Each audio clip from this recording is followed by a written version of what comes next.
Hi, my name is Emily Carter. I am 38 years old. This is my story. The day I drove into my own driveway, another woman's car was parked where mine had always been. I thought I had taken the wrong turn. Then I saw my husband's new girlfriend watering the flowers I had planted with my own hands. At that moment, I realized my marriage was over, but the divorce was not. For 15 years, I believed Michael and I were building a life together. We met in college in Austin, Texas. We were young, we had big dreams and very little money. We rented a tiny apartment with old carpet and noisy neighbors. Back then, we laughed about everything. When we bought our first home, it felt like winning the lottery. It was not a mansion. It was a simple 3-bedroom house with a white fence and a little oak tree in the front yard. But it was ours.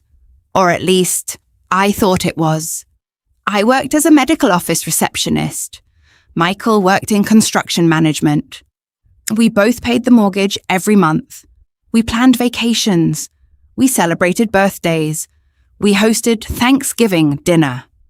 From the outside, we looked like a happy family. Inside, things slowly changed. Michael became distant. He stopped asking about my day.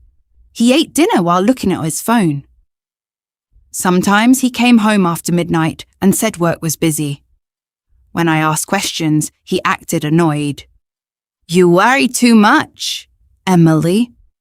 That became his favorite sentence. I wanted to believe him. Looking back, I think I wanted to believe the marriage more than I wanted the truth. Then one Saturday morning, he placed divorce papers on the kitchen table. "I think we're done." Just like that. No conversation, no counseling, no explanation. I remember staring at the papers while my coffee grew cold. My hands were shaking. I asked only one question. "Is there someone else?" He looked away. I've moved on." Those 4 words hurt more than I can explain. I cried that night. Then I stopped. Not because the pain disappeared, because I realized tears would not protect my future. I signed nothing. Instead, I scheduled an appointment with a family law attorney. That meeting changed everything. My lawyer listened without interrupting. When I finished, she smiled kindly. "Emily, your divorce isn't final. Until the court says it is, there are legal rights you need to understand." She explained that every case is different.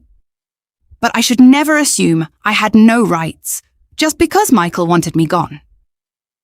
She told me to keep records. Save emails, save texts. Keep copies of financial documents. Stay calm. Let the evidence speak. That became my plan. A week later, Michael moved into an apartment. At least that's what he told everyone. 3 weeks after that, I drove home after visiting my sister. A silver SUV sat in my driveway. I didn't recognize it. Then the front door opened. A woman walked outside wearing one of Michael's t-shirts. She smiled as if she belonged there. I froze. She looked at me. "Can I help you?" I almost laughed. "Help me?" She was standing in my house. Michael walked out behind her. "Emily, you weren't supposed to stop by?" I looked from him to her. Neither of them seemed embarrassed. "This is Rachel," he said. Rachel gave a small wave. I felt like the air had disappeared. "You moved her into our home?" Michael crossed his arms. "We're separated."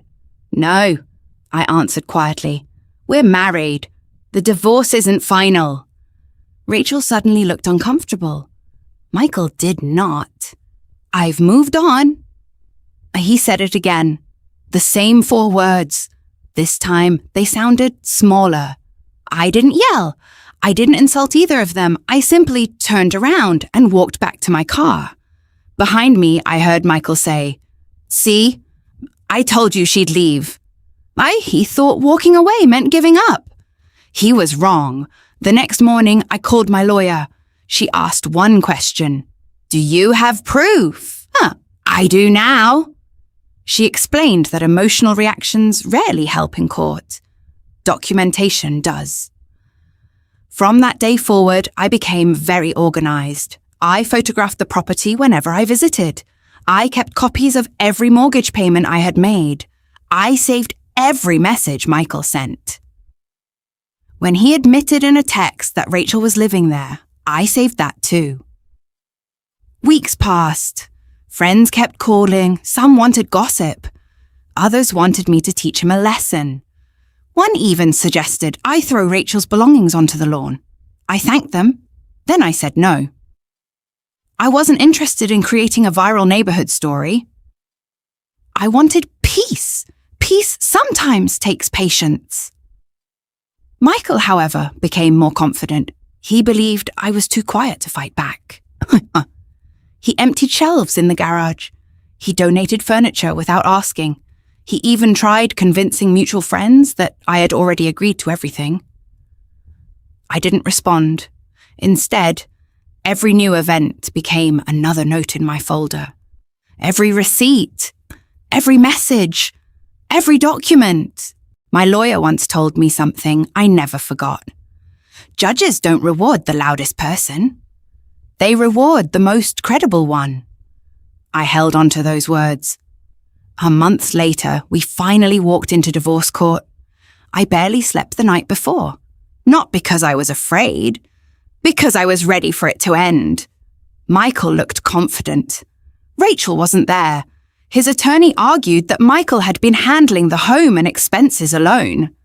Then my attorney calmly presented the mortgage records, bank statements, property documents, insurance payments, utility bills, my financial contributions over many years.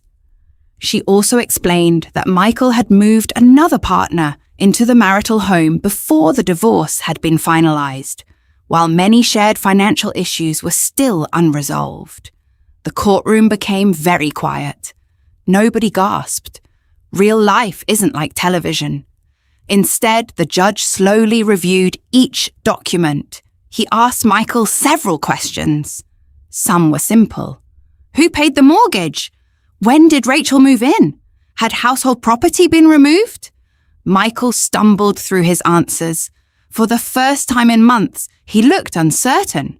Not because I embarrassed him, because facts don't change under pressure. After reviewing everything, the judge made decisions about the marital property based on the evidence presented. I received my fair share of the home's value and other marital assets according to the court's orders. It wasn't about winning. It was about fairness. That word meant everything to me. Fair. The house eventually sold. Watching strangers walk through the rooms where I had built my life was painful. I cried after the final closing. Not because I wanted Michael back, because I was saying goodbye to 15 years of memories. Some memories deserved to stay there. Others deserved to leave with me. A few months later, I rented a small townhouse. It wasn't fancy. There was no white fence, no oak tree. But every piece of furniture inside belonged to me. Every picture on the wall reflected peace instead of fear. I started sleeping through the night again. I joined a weekend book club. I planted flowers outside my front door. Funny enough, they were the same flowers Rachel had been watering that day. This time, they truly belonged to me. One afternoon, my neighbor asked if I had just moved after a divorce. I smiled. Yes. She looked sorry for me. I wasn't, not anymore. Because my story wasn't about losing a husband. It was about finding myself again. Months later, I heard through mutual friends that Michael and Rachel had broken up. People expected me to celebrate. I didn't. Their relationship was no longer my business. Healing means letting go of the need for updates. My happiness could not depend on someone else's regret. Today, when I unlock my own front door, I feel something I hadn't felt in years. Safety. Not because life became perfect, Because I learned that peace doesn't come from another person's choices. It comes from your own. If you're watching this while your marriage is falling apart, I want you to hear one thing. Do not confuse silence with weakness. You do not have to scream to be strong. You do not have to destroy someone else's life to rebuild your own. Take a deep breath. Learn your rights. Keep your records. Talk to a good lawyer. Let the truth stand beside you. The law cannot erase heartbreak, but it can help protect your future. And sometimes the calmest woman in the room is the strongest one of all. My name is Emily Carter. This was my story.